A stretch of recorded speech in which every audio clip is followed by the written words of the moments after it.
First, live, local. This is Fox 12 Now.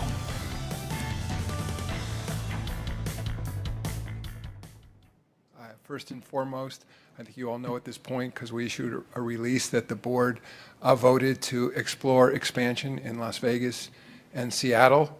I'm excited about that opportunity. There you go. So that was from earlier today. You caught me watching it myself.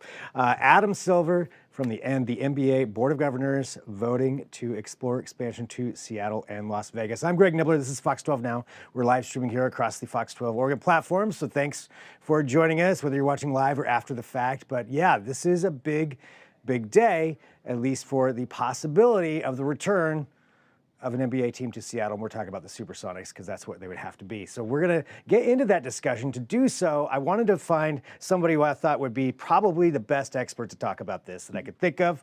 And that is who our guest is. And that is Jason Reid, the director of Sonicsgate, Requiem for a Team.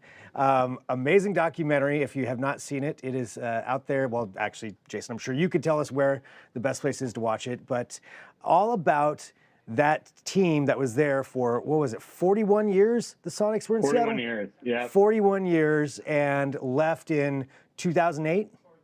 Yep. 2008, and the Supersonics gone at that time. Well, Jason, let's start off though, maybe if you could tell everybody just a little bit more about yourself and your history there with the Seattle Supersonics and how this documentary that you created came about. Yeah, I'm born and raised in Seattle, and I've been a documentary filmmaker for the last couple decades. And my first sort of big documentary was covering the Sonics leaving and moving to Oklahoma City. Yeah, I mean, I've continued to make documentaries, but every time the idea of team relocation comes up, I'm the person people call because I made this documentary that detailed exactly how the Sonics were stolen from Seattle and moved to Oklahoma City. And even, this is almost 20 years now.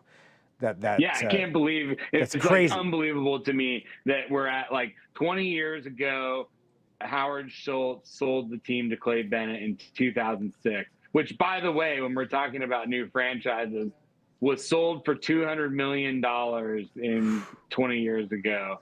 And now we're talking $7 to $10 trillion for a new expansion team. So just think about that. Yeah. Going from 200 million to 7 to 10 billion, that amount of time, that's wild in its own right. It shows the popularity of the NBA, I guess, or how much people are willing to pay for a franchise. But, looking at that, I'm a lifelong Trailblazers fan. But Northwest, yeah. I love the Trailblazers Sonics rivalry. I mean, I grew up with that. So same here. Yeah, I think everybody does. I mean, it's that I-5 rivalry that we all had, and and that was taken away, just like not only from us, just for that rivalry, but for the Seattle fans, for their actual team. It's something Blazers fans have always worried about. We're going through that time right now with a new owner, and there's always the threat if we don't have a stadium, and you look to Seattle as the example of what can happen. And that's well, you heard you heard Adam Silver in the press conference today talking about, if the Moda Center, I was just down there, and if they do what they're supposed to do and they make it an NBA ready arena, then we're more than happy to partner with them. And it's the same exact language David Stern used to use in Seattle, and they're still using this threat of arena, to be able to move a team potentially. Yeah, and it's always it's on everybody's mind, thinking about that. I mean, for people who don't know, can you explain just a little bit of how that went down there with the Sonics leaving Seattle? Yeah, I mean, the long story short is we had the Key Arena, and the Key Arena went through an $80 million remodel in the mid '90s. But by the time Howard Schultz bought the team in 2001, they had a negative kind of lease agreement with the city where they were losing money, but we're talking about losing I don't know, $10 or $20 million a year. But it wasn't making money. Now, of course, now we know the franchise is going up in valuation, so that little loss of money doesn't even matter. But the long story short is the arena wasn't ready, and some laws were passed that prohibited public funding on arena. It was very anti-public funding of an arena here in Seattle because we just had rebuilt the CenturyLink and Quest Field, Lumen Field now, for $500 million each. So there just wasn't an appetite after doing a nearly $100 million renovation a couple years earlier to do a full key arena remodel. And so because the legislature and the state and city government didn't support this and the public didn't support it, and there was no, at that point, no one was really privately funding arenas like they are now. So basically, when Howard Schultz got frustrated with the process not getting a new arena built, he sold the team to Clay Bennett, thinking that this is what he said, that the threat of having out-of-town ownership would force the city to build a new arena. But of course, we all know that's not what happened. Clay Bennett bought the team to move to Oklahoma City, did everything he could to get it out of there. But essentially, like, they were able to break the lease and leave early. And leaving all the fans there, yeah, without the team, and just, I mean, it kind of is like the example to me anyway. I mean, I'm sure other people from other cities losing franchises, it's never good, but to me, this is one hits close to home just because it seems like, that example of something where everything went wrong and the team goes, and it's kind of like the poster child for it, at least when you think about the NBA anyway. So all that happening, this being in 2008 when the team leaves, looking at this now, this news today, what's your reaction to the idea of, the NBA exploring expansion? I think basically that just means they're going to see how much money they can get. But I mean, it does seem like they're going to come back to Seattle. So say this team does come to Seattle. What's your reaction to that? I mean, I'm thrilled at the possibility of a team coming back to Seattle. I'll use the vague language that Adam Silver uses because, we're exploring the possibility of expansion. And we Sonic fans are so jaded right now. We've been through 20 years of this, from Clay Bennett buying the team from Schultz and feeding us a bunch of lies, to the team and the NBA allowing it to leave. And then we had the whole Sacramento Kings debacle where we bought the team and they were moving, and we had an arena plan in Soto, and it was all set, and then the carpet got pulled out from under us. And so, and then all these rumors, I can't tell you how many times over the last few years we're like, hey, did you hear the news? They're going to announce that the NBA is expanding. I'm like, until they say you're going to expand, I'm not taking anything seriously. I'm not taking anything for granted. The fact that Adam Silver today specifically said, like, we may decide to not expand. We may decide to expand to one team. We may decide to expand to two teams. It all just depends on the market, And, he said most, and I was explaining this to a friend. I was like, well, if like both cities came in with like $3 trillion offers and Vegas wasn't building a new arena and they were just using, the NHL, like, okay, maybe there's some scenario where they don't get the 23 votes or whatever they need at the vote that they do in the summer. But in all likelihood, Vegas and Seattle are both going to have like multiple groups with very, very competitive, high range numbers. I mean, Vegas is probably going to go for 10 billion. Maybe Seattle gets away with like 7 or 8 billion, but it just seems like everyone's going to want to be part of that Vegas team. And there's going to be a lot of competition there. We have a pretty good ownership group potential set up here. Although you just never know, if Bezos decides he wants it, that's going to be, something, a force to be reckoned with. So. Right.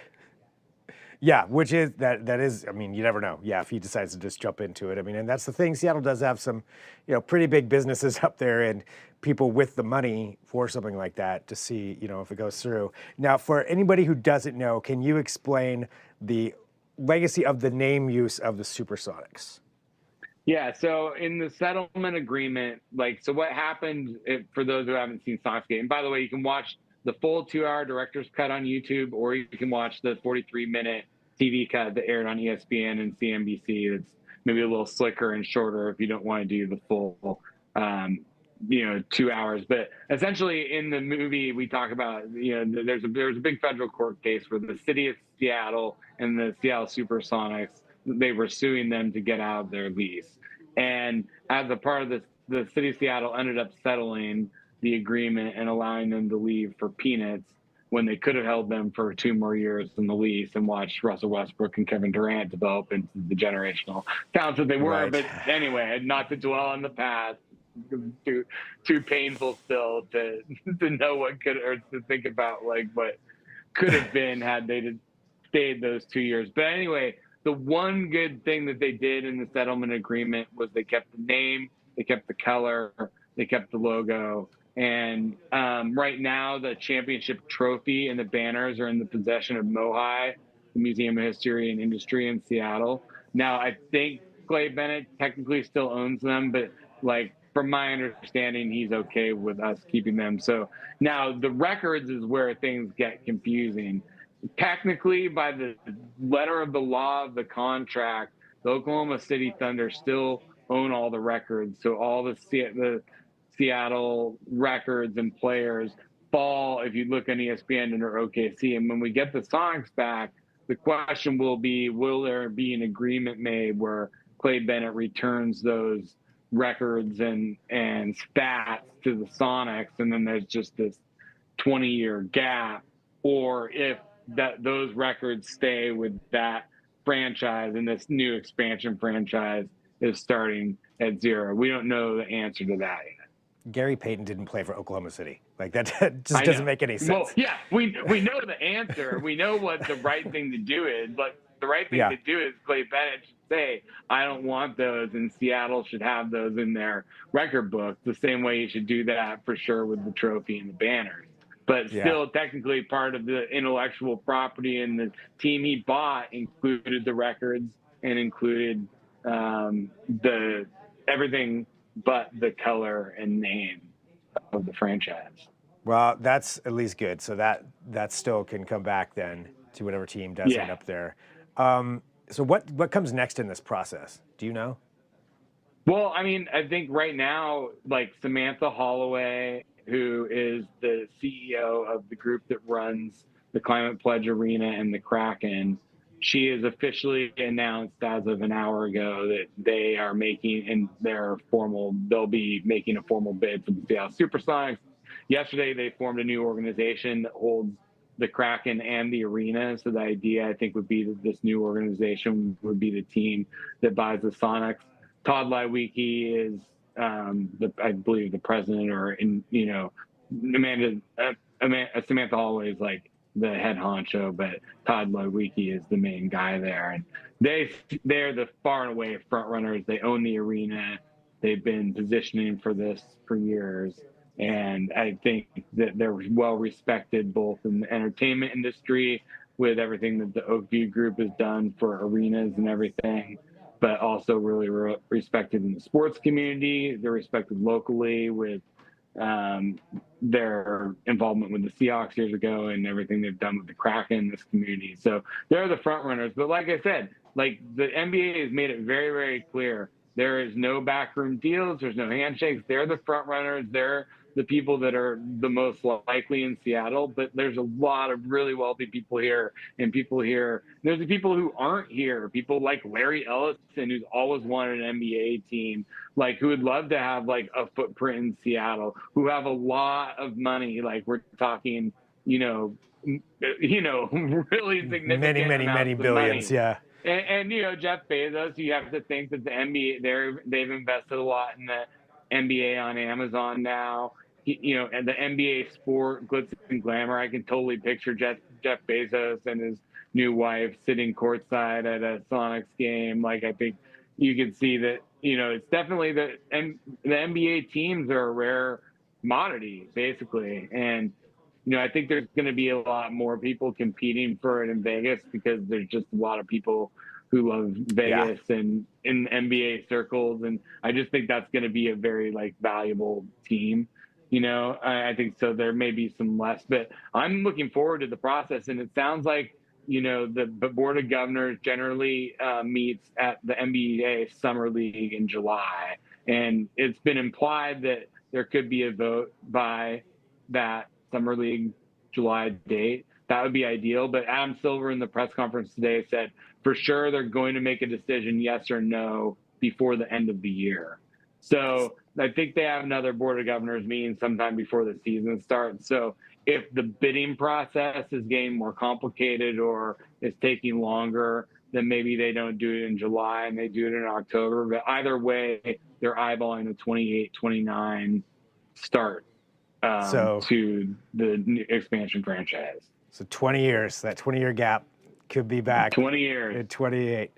I can just imagine the t-shirts that are going to be made for that. Well, Yeah.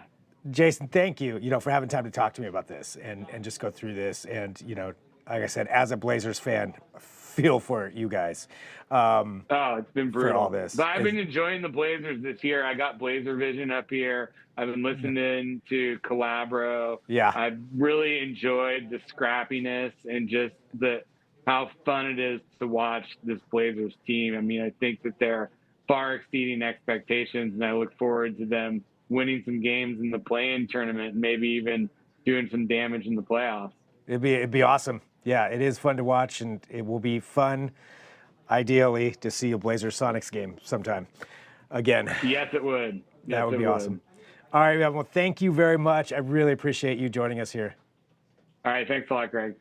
And for everybody watching, we're going to go ahead and sign off. Our 4 o'clock news is starting, so I got to get out of here, but we have plenty more that we can always talk about here. We're here live streaming every day from 1 p.m. to 4 p.m., so feel free to share these segments, let other people know about it. I'll talk to you tomorrow with more. I'm Greg Nibbler. This is Fox 12 Now.